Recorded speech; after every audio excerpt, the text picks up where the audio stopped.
Welcome to the show. This is a live show. We're talking WTA today. ATX Open and Merida Open in Mexico. And this is one of tennis fans. I think this is one of tennis fans' favorite times of year. You got the Mexico tournaments. You got Austin. I don't know. This might be a new tournament. I mean, it doesn't look that great in person, but who wouldn't want to go to Austin and watch some tennis for a week? I know that's on my schedule in the future for sure. I think there might be another tournament, a 125 in Austin. I wouldn't mind going to that one either. We're going to take a look at the semifinals here. Let's start with Austin. And this is a live show. It's a Pro Tennis Podcast. We also have a channel called the Pro Tennis Podcast, which I just started. You can call into the show. Details are down in the description. You can call in on my Instagram. Of course, you can say anything you want in the chat, and we'll talk about whatever you want to talk about. This is your chance to get in. This is your chance to get in early when the show is new and fresh. You can talk about whatever you want to talk about. There it is. I'm looking at the site here. They got like one stadium. It's like one giant stadium that probably is really bad for filming. And then I watched Marchenko. I was watching Marchenko play on one of the side courts. Now this was like a main draw first round match. And there's like trees hanging over the court. And this is like, and there's no seating at all.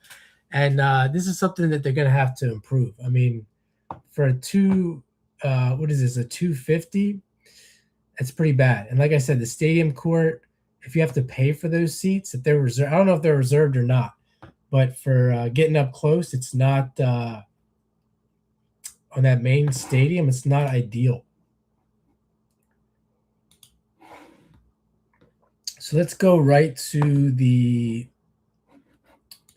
semifinals. I know Paulini won. Having trouble with this site. I don't understand why it's such a pain. All right, here it is. I know Paulini won. Frech won.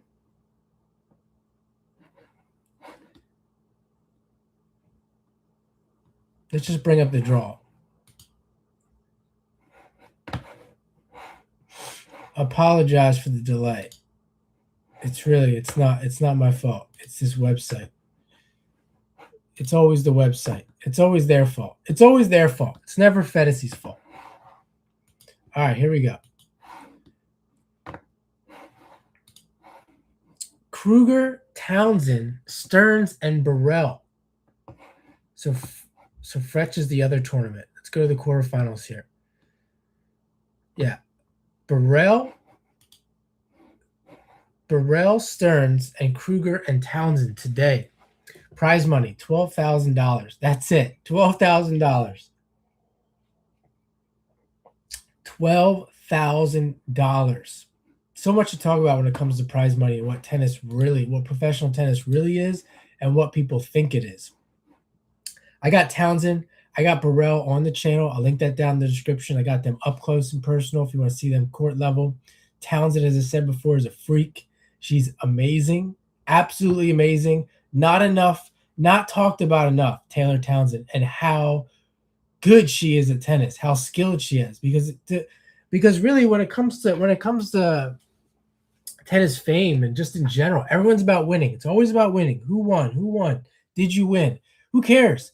Taylor Townsend is a freak. She's absolutely amazing. One of my favorite players. TV doesn't do it justice. You have to see her in person, up close. She's amazing. She's playing Ashlyn Kruger. I'll be honest, never saw Ashlyn Kruger play. Never saw her in person. Never saw her on TV that I can remember. Peyton Stearns. I've seen Peyton Stearns play live. Nothing special in my opinion. I wasn't up close. It was in a stadium. But yeah, have Birrell Birrell on the channel as well. Kimberly Birrell, my opinion, nothing special. But look, doesn't really matter because the game is mental. All is mental. The game truly is mental, and I think people forget that. They see the flashiness, they see the eyes are tricking them. The game is mental. It's a mental game, and that's why you see players.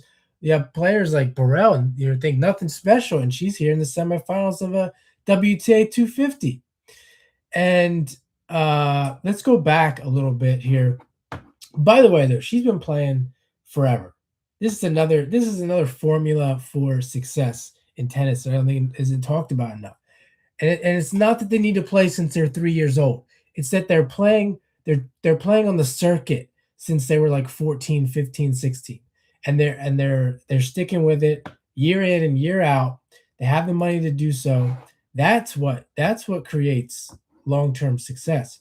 We look at the quarterfinals here. Kruger defeated a Yuan in a close one. Something I want to focus on here, Birrell. This happens all the time. Birrell gets Tomljanovic. And she's one that you can get past. And we know this from just watching her play. She can lose a match. She's not possible to beat. And Birrell beats her 6-3, 6-3. If we go back to the round of 16, how did this happen? Well, Jovic, Tomljanovic snuck past Jovic. That's what happened in 3 sets. Maybe Jovic got sick of winning. You know, when I used to watch football, we used to say when the Steelers would lose, we'd say that they needed a loss. They needed a loss. They occasionally you need a loss. Get it out of your system, and then you can go back to winning. Because really, in reality, you're not going to win every match. So that's what I'm calling the Jovic-Tomljanovic match. It was a 3-set 4-4-4, 4-4-4. And that allows Birrell to come in, swoop in, defeat Tomljanovic, and get into the semifinals and play Peyton Stearns, which is also a winnable match. And then she'll have to play, hopefully she'll have to play Townsend, because that's what I would like to see. And we got Jovic on the channel too. I'll put her down below. If you don't know this, I was one of the first people to get her up close because I knew she was going to be a champion. I knew she was going to be a winner. I'm not going to tell you how I know that. I just know. I just know these things because I've been watching tennis since I was like 12. So there's that. And I have to keep promoting that because it's such a good video. It's such a good video. And what I had to do to get that video. So let's move to the Merida Open. Mexico. I mean, Austin's pretty much Mexico. Mexico, Texas. That's the way these people look at things. They look at it as far as geographical area. They don't look at it versus states and countries. That's what fans might look at it that way. But these people that are running the show, they look at it as geographical areas. How's the weather? How's the weather during that time? The climate, etc. Take a look at the draw here in the semifinals, and Paolini plays Bucsa. Bucsa is another one. I saw her play. I'll link this down in the description as well. I'll link Frech down in the description. I got both of them up close. And I saw Bucsa play, and you're just like, what is this? She's nothing. She's nothing. There's nothing special as far as like her size or anything like that. But you'll see up close. I mean, she's trying to win. I mean, these players are trying to win and win only. And I got some really good video of her doing that on the channel as well. And Frech, I got her practicing. She's playing Zhang. So it's Paolini, Bucsa, Frech, and Zhang. I don't see Bucsa even coming close to Paolini, but who knows? Who knows? Because as I said, all is mental. It really is. At the end of the day, it's always mental. Very few matches are strictly physical. And this could be a physical one. It could be physical. I mean, Paolini's small, but she's like a little Mighty Mouse. And Zhang, haven't really watched much of Zhang, so I can't really tell you. Frech is huge. Frech is huge. And speaking of being huge, I really wish the WTA would put the weight. I really wish they put the weight on the site. They're never going to. I wish they would. Stop hiding it. That's a whole nother video. Let's go back to the quarterfinals. Paolini defeated Bolter in 3 sets after Bolter wins the first set 6-0. Not a fan of Katie Bolter. I'm just not. Bucsa defeats this Zonmez, who's coming up strong. Frech defeats this Buskova, a little bit of an upset there. And then Zhang defeats Jimenez. Jimenez Katanseva. I know a Jimenez. I know a guy with the last name Jimenez. I do. It's true. So there's that. That's what's coming up here in the semifinals. Stay tuned for that. Maybe I'll come back for the finals. My prediction is going to be Paolini wins it all. Paolini wins it all, and Townsend wins it all. Those are my predictions. Townsend prediction might be a little bit of a bias because, as I said, I love Taylor Townsend. And that's it. That's it, folks. Thanks for watching. Subscribe, like Pro Tennis Podcast. Thanks for watching.